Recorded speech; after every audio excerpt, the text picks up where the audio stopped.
Mid-afternoon on Friday finds us aboard one of the yellow and black bird scare vehicles at Entebbe International Airport. Dan Mohaire, a wildlife hazard management officer with the Bird Hazard and Wildlife Control Unit of the Uganda Civil Aviation Authority, is in charge of the vehicle. Slowly, he rolls the car down to a small road that connects to the runway. At the barrier, he radios air traffic control, requesting for permission to access runway 1735. Request to check 175 plus 1. Check 1765 reported. Check 175 reported, copied. Here we go. The bird scare vehicle is going to perform a runway sweep just a few minutes before a Uganda Airlines flight jets in. We come across 3 egrets and Mohaire exits the car. He aims a laser beam at the birds and immediately they fly away. And again, when it has rained, this place tends to be slippery.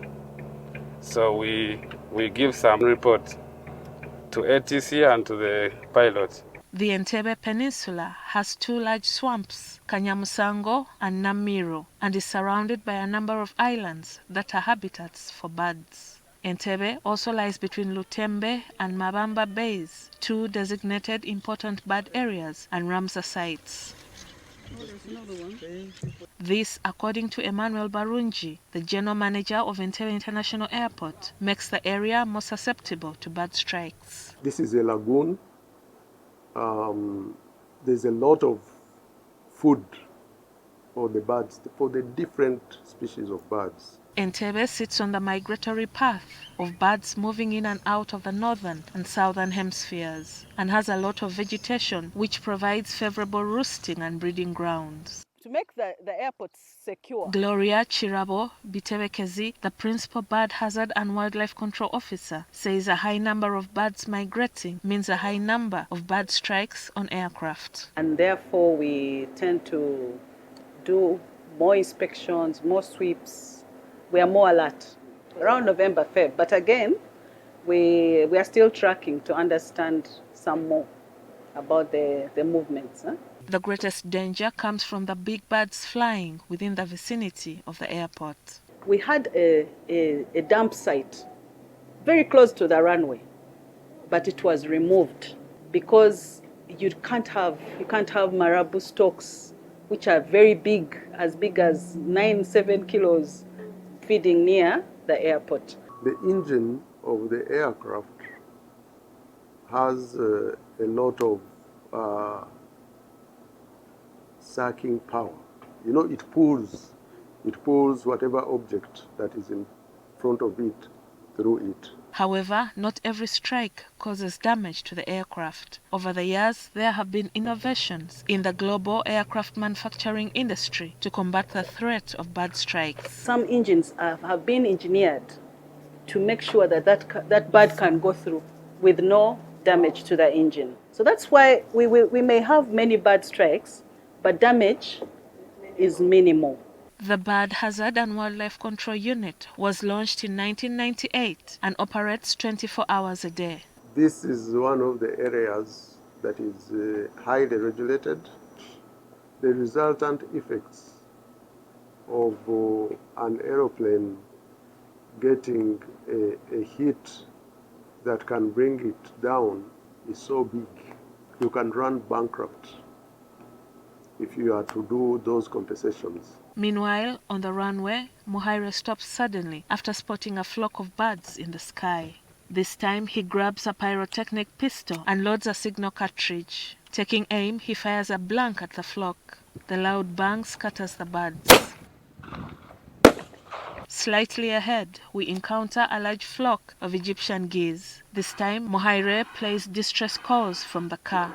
The geese listen intently to the sound but stay put.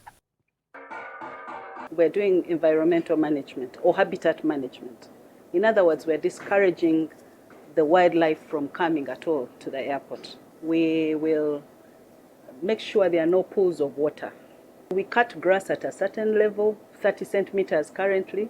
The other approach is to engage the community living around the airport in proper waste disposal, because sometimes the birds feed in the community and then travel to the runway to roost. Bravo Sierra plus 1 vacated 1735 under caution, Badak Tite 17. The air traffic control radios Muhaire and instructs him to vacate the runway because the Uganda Airlines flight is about to land. So he drives to a hidden section at the end of the tarmac. We need to make sure that the very light that is being put onto the fences is not again attracting birds for us. So we make sure that if they put solar lights, we will put spikes. Barunji says the pyrotechnic equipment used to chase the birds and wildlife rarely undergoes wear and tear, but when it does, replacing them is an expensive venture. The ammo, you cannot get it anywhere around here, not even in the region. Manufacturers, you will not get them. They are in very, very limited areas in the world. The unit also has a huge budget for training. Once the Uganda Airlines aircraft lands and taxis to the terminal gate, Muhaire drives the car back onto the runway for another high-speed sweep.